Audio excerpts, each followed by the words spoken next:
Hello, and welcome back to another edition of Potluck, your everything and anything talk and entertainment TV show. My name is Laura Hartman, and I'm your host. Today, we're welcoming back two amazing people who have been making thousands and thousands of people make their dreams come true. They've also inadvertently have built up a huge fan club, and I'm one of them. So, without further ado, please welcome to the show Katie and Kenny of the Wethman Group. So welcome back. Thank you. Thanks for Laura. having us. How are you guys doing? Good. Very Thanks. good. So a lot's been going on for the past 2 years since you've been on the show. And before we get into about buying houses, let's talk about a big subject that has everybody wondering about is the tax law, the new tax law.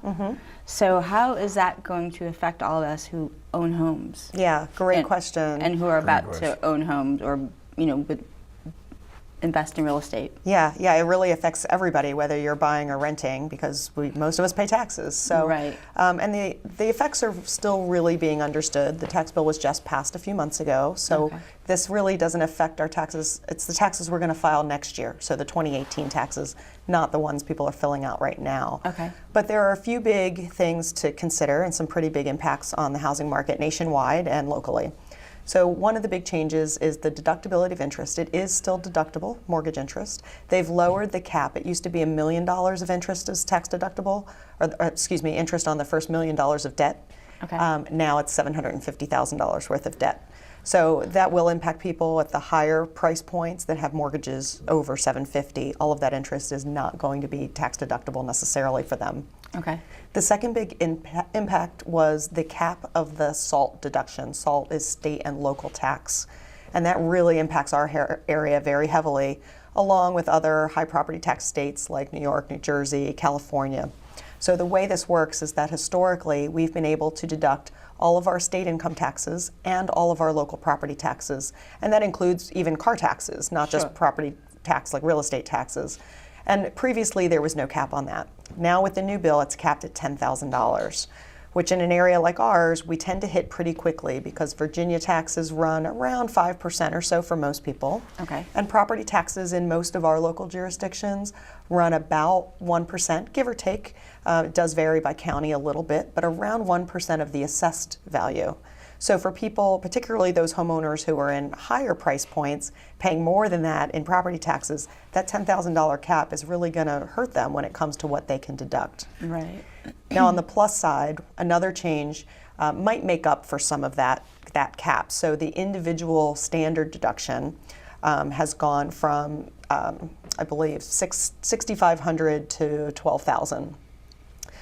And for a married couple, it has gone up to $24,000.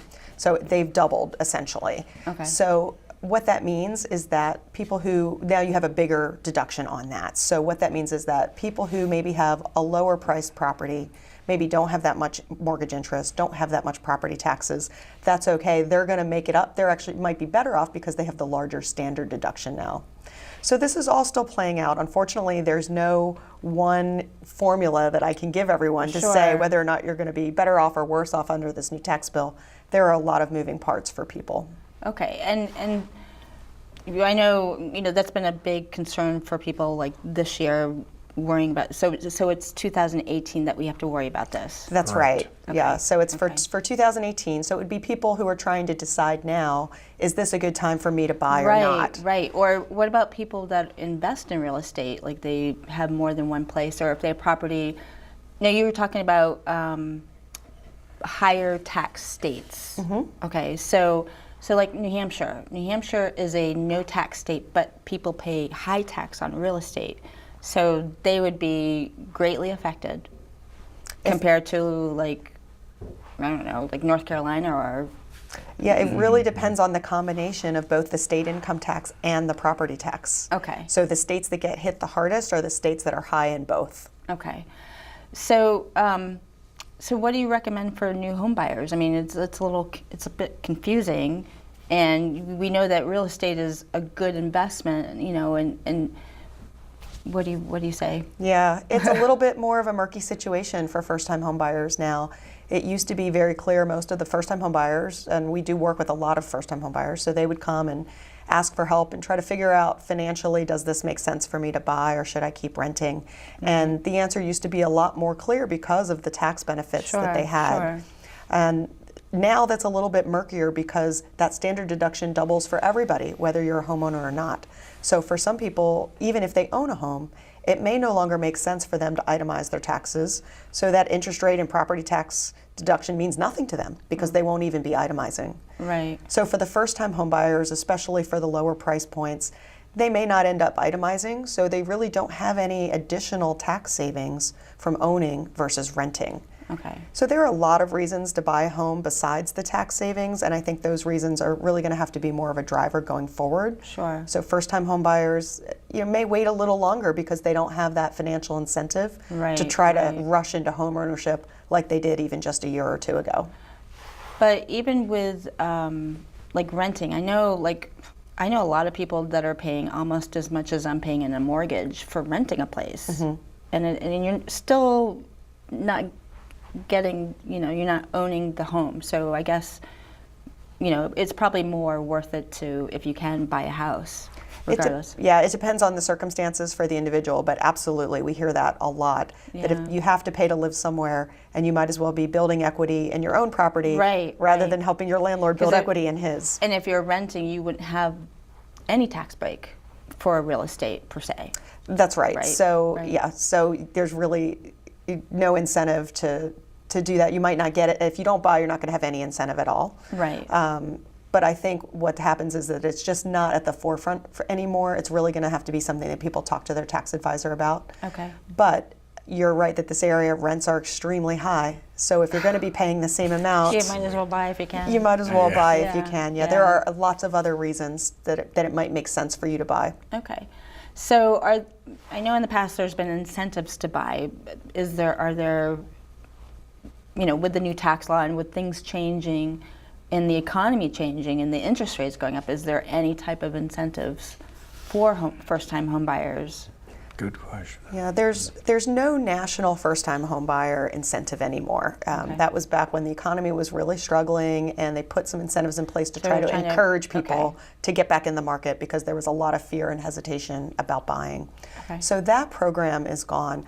There are still some local programs. It's best to check with the county. Sometimes there are programs for certain professions, teachers, doctors, firemen, people that work in public safety. So it really depends on the county. It's something worth talking to your agent about or your lender about to identify those programs. Okay. So there are some down payment assistance programs. There are also some subsidized interest rate programs. Sure. And a lot of times they are specific to a pool of funding that's only available at certain times of the year. So, but it's always worth asking. Okay. Now, in terms of the interest rate that you mentioned, because they are going up. They are hovering in the low to mid 4% range now. That's still not horrible. I mean, that's still pretty good. I mean, considering it went way down to 2 point whatever a while back, but still 4 point is not bad. But where do you see it going in the next couple of years or so? Yeah, I agree. It's not a bad rate compared to where we came from even 6 or 7 years ago. Yeah. And then going back further, they were much, much higher. So by historical standards, this is still a really good time to be borrowing money for a home. Generally, the consensus is that we do expect them to go up. I don't think it's going to be overnight or very dramatic, but it is expected that there's going to be a slow and steady march upwards for interest rates. Okay. And unfortunately, even a small 1% change from 4.5% to 5% could have a dramatic effect on purchasing power. So we see a lot of buyers now that's really what they have their eye on and why they're feeling a little bit more pressure to buy something sooner than later. Okay. And in some cases, they're even willing to pay a little bit more than they otherwise would be comfortable with because they know that they're locking in that payment for the next 15, 20, or 30 years. Right. Now, back to the tax law thing. So we'll talk about that and then get back into the real estate. And, Kenny's an awesome agent. Thanks.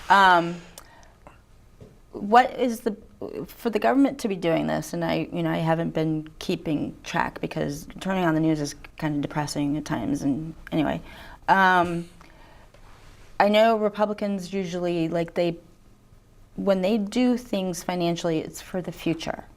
So Have there been any, as far as real estate, has there been any predictions about the real estate market, like in the next 5 or 10 years, because of the tax bill? And does this affect the value of houses? You know what I'm saying? Yeah. That's still really TBD. I Okay. don't think there's a consensus on that yet. Okay. It's tough. There are a lot of realtors and professionals who think that it will kind of squash the demand a little bit because first-time home buyers may not have that extra financial incentive in the tax savings.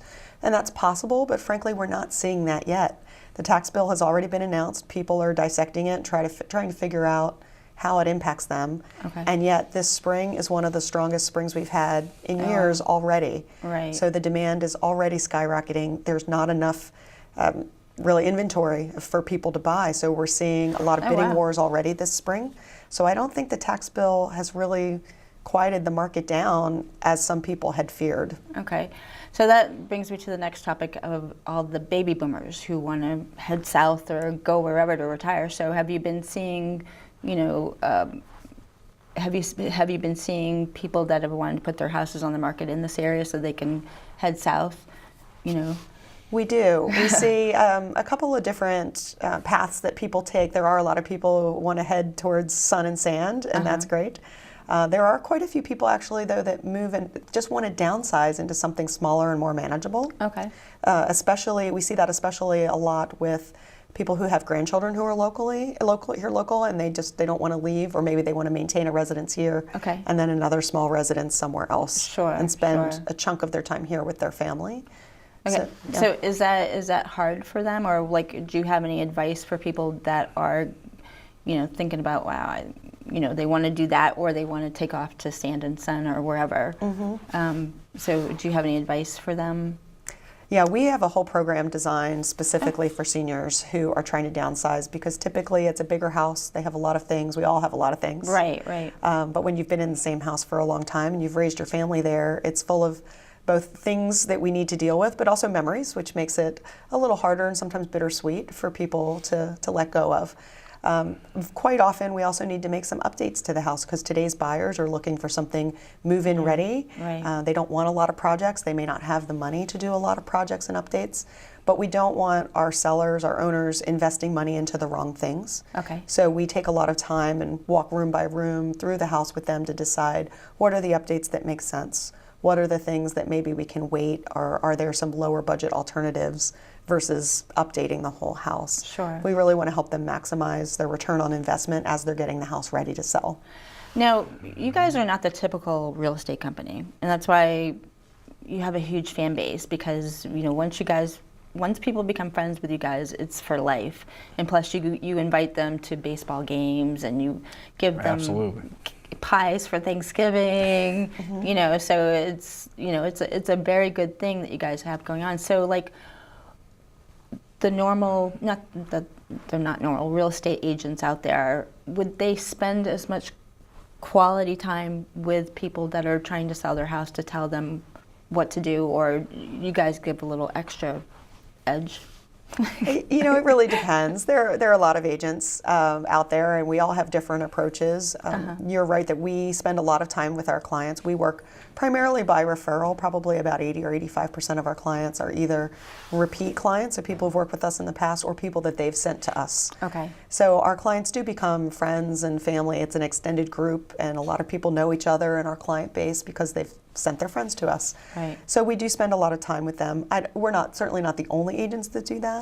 Right, but how many agents have a power washer or a truck that they can That's borrow? right. Our moving truck. Yeah, you have all the supplies that people can use. That's pretty valuable. It's all free, and they use it all the time. Yeah, that's our perks program. So we do have an inventory of some home maintenance items, but also party items, entertainment items, like chafing dishes, steam cleaners, pressure washers, and a moving truck that our clients can all use for free. So it's the kind of thing that we're proud to do that. We're happy to do that because it gives back to our clients, helps them save some money, certainly some convenience, to be able to borrow those things that they may only need once or twice a year. Right. And also, if somebody's prepping to sell their house, then they have an all access. Absolutely. To make their house as perfect as possible for selling. So Yeah. oh, okay, very good. So new home buyers. I know you deal with a lot of new home buyers. So From time to time, yes, especially now. Right now, I'm on a couple. Sit down with them. A lot of them are in the military. They move from all over the world to here. yeah, this is a transfer very stations. transient area. So how does that for people that are? Well, sorry, I didn't mean to cut No, into no, you, no, but not at all. as for people that are here for like a year or two, do they have an incentive to buy? Or are they just renting? Do you know what I mean? With the military. It's tough. It's Yeah. tough. A year or tough. two is really tough because there are transaction costs to buy and then transaction Yeah. costs to sell. So all in, it's probably about 9 or 10% worth of fees every time you buy and sell round One trip. cycle. Right. Oh wow. So to get that money back and to really make sure it's a good wealth building decision, you really need to stay in the property, I would say 3 to 4 years at a minimum, and then the longer you're going to stay, the more likely it is that you're going to build some wealth by Sure. having that property. Okay. Now, do you how much of the military, and I'm sure people that have, from other countries that are from embassies or whatever that come in, do you deal with a lot of, I know you do, you work in DC quite a bit. I do. Yeah. And then in the Maryland suburbs also. We Okay. have licenses in 3 jurisdictions and now Delaware. That's right. So we do the beach You're like also. Del Mar. That's awesome. So how has your experience been with the real estate with the Wethman Group? Fantastic. It was a natural fit on the Wethman Group. I was in sales leading up to this and then met Katie at work and took off from there. It was great. And you have such a great personality, so I'm sure you warm up to people like no problem. So No problem. yeah. So with new home buyers, what do you have what recommendations do you have for them? I mean, there's no real recommendation. You just kind of have to interview them for about an hour or so. We meet at either at the office or Starbucks or something, go over your needs and wants, and then recommend a lender for you. Obviously, you can get a lender on your own, but we have a bunch of great ones we can recommend also. And then you get pre-approved and you set them up with a search in the system. Something comes on the market and you looks good online, let's go see it. You're making it sound too easy. It is what it is. It's hard, but No, it's simple but difficult. And I'm sure there's a lot of time and effort put into it. So Absolutely. So do you push, because you do new home buyer classes, so do you push those classes on people, or is it, Yeah, it's a service we offer, and we find that a lot of our new first-time home buyers really appreciate an educational session like that. They have a lot of questions. They're not really sure how the process works. They're not really sure how to choose an agent or choose a lender. So we offer the 1-hour classes for free just because we're passionate about educating our clients and anyone really for that matter, even if they end up not working with us. I'd rather have some informed buyers out there, because I remember what it was like buying my first home and having a lot of questions and not really understanding what happened next. And it doesn't need to be like that. It is a well-defined process, and there are a lot of safety nets out there for buyers if you know how to use them. So that's really what we teach in the class, and it lasts about an hour. We do them online, and we do them with various community groups, and even at some local companies. The HR departments have us come in to speak to their staff about buying a home. So do you do just the first-time home buyer classes, or have you done others? We've done others. We also do home seller classes that talks a little bit about what improvements should you be making, everything from what paint colors are most popular today to what's a good approach for decluttering and where should you be spending your money on renovations. So we talk about that. In addition to the overall selling process, what happens when you put your house on the market, how do people find it? How do people make appointments to come see it? So a lot of the nuts and bolts that I think sellers get very anxious about, because it's different to have people in your home. You don't like the idea of having strangers come into your home. Just walk, and what if you have animals? How do you deal with that? Yeah, it depends. It depends on the animal, and do you ever come across where you have a big, dark, barking dog? You can't get in the house. Yeah, it happens. We do, and some buyers are very afraid of dogs and don't want to see the house, or if they have allergies, they might decide, no, this house isn't for me, and people jump to conclusions. So it is the kind of thing that we need to talk about seriously with our sellers. How are we going to handle this? Right. Now, do you work with any house inspectors at all? And or do people just bring their own inspectors when, say, or ready to buy a house, but you have to get the house inspector Yep. to approve the house. Yeah, we have some great home inspectors that we've worked with for years, and we use them because they're very, very thorough. Okay. Sometimes we even they're so thorough, we need to have a conversation with the buyers, say, don't panic. Yeah. Because they might be That's a too 50-page thorough, or the report. seller. Yeah, we've listed every little thing, so don't Right. worry. You're not Okay. buying a new house. So every house has some things that need to be addressed. Sometimes we can negotiate that with the seller. Sometimes we can't. It really depends on the circumstances. But Okay. we have great home inspectors we work with. There are some good ones and some bad ones out there, so it is important to have somebody you trust. Right. But right, that's right. one of those safety nets that we like to work into the contract to protect the buyers. Okay. To get a full home inspection, and perhaps some others, chimney inspections, pool inspections, termite inspections are mandatory in Right. most cases. So all of those things we can build into the contract to protect the buyers. Okay, great. So, so where do you guys see yourself? I mean, it's been 2 years. Where do you see yourself in like the next 5 years? Well, hopefully just doing more of the same with helping more people. Yeah. We work with about 85 or 90 clients a year. Okay. We have a team of 8, and we're always open to working with the right people and growing if we can find the right people. We really, when we come across quality people that we think are going to be good fit for our clients, Right. we'll bring them on board. Okay. And that just helps us help even more people. Sure. So we're looking for some more growth over the next few years, hopefully, both on the buy side and the sell side. Okay. So you have grown since you've also gone to Delaware. Are you going to go to other states as well? So you're now Virginia, Maryland, D.C., and Delaware? I Is that think we're correct? good for now. Yeah, we're going to focus on I those think for 4 now. jurisdictions Okay. is enough. Now Delaware is like a no tax state, but do they pay No sales No tax. sales tax. no sales tax? Yeah, So but they real do estate pay is the real taxed. estate taxes. Correct. Okay. Yeah, although property taxes are very low in Delaware, so Okay. that is a good market to look at. That's why you see a lot of vacation home buyers Okay. in Delaware, because the property taxes are low. Okay, even at the beach, Mm-hmm. beachfront. Yeah. Yeah, if you're looking for a second home at the beach. Yeah, right, right. So let's go back to the tax law. Okay. Okay, so so for the next president who comes in, what if the tax laws change again? You know, I mean, has this happened before? Like, I know real estate changes like all the time, but and are there people in your industry that like predict these things?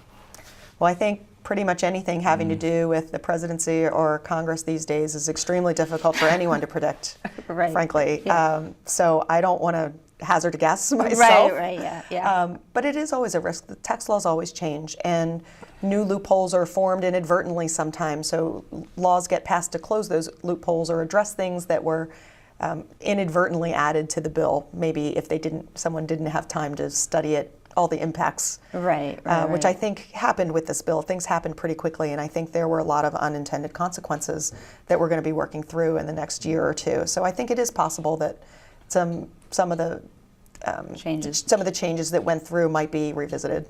Okay, great. So,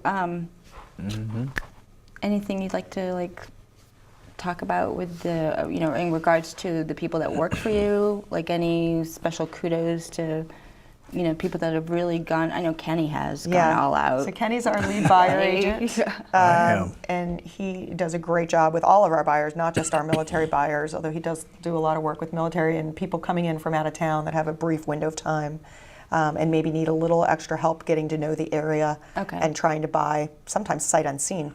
So he does a great job with that. We'll video it for you, send you the With video. permission, With we can permission, do that, of yeah. course. Yeah. Okay. Yeah. Now, do you have like a website where you have like the virtual video tours? So we don't. It's up to the listing agent in most Okay. cases to provide something like that, because they work with the seller to do that. Okay. Not every agent does it, but sometimes we can work something out. So it's really just case by case. Okay. And then on our seller team, Bridget Hodge is our lead listing agent, and she does an amazing job. She's an accredited stager, does a great job walking people through the house and trying to come up with a game plan for getting the house ready to really maximize that return when we go to market. So as far as her staging, so she sets up like the furniture.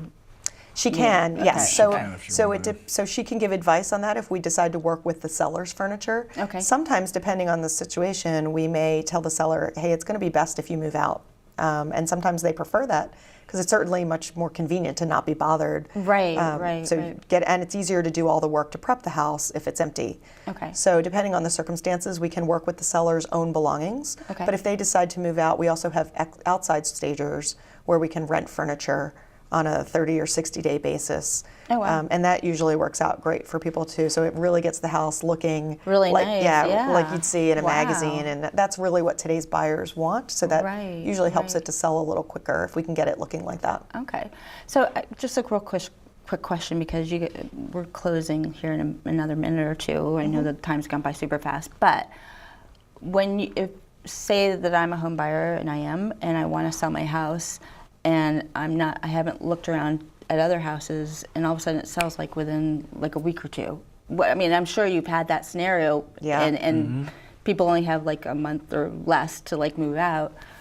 What do you suggest for those people if that happens? Yeah, so I mean, buying and selling at the same time definitely gets tricky with the timing, or similar situation if you're coming up against the end of your lease and you're running out of time. So Right. there are a couple of contractual things we can look at in terms of contingencies for buying or contingencies for selling.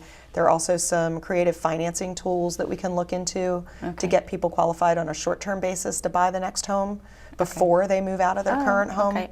I'm sorry to cut off, but we're at Yeah, we're out of time. We're at Okay. time already. I'm sorry. That's all right.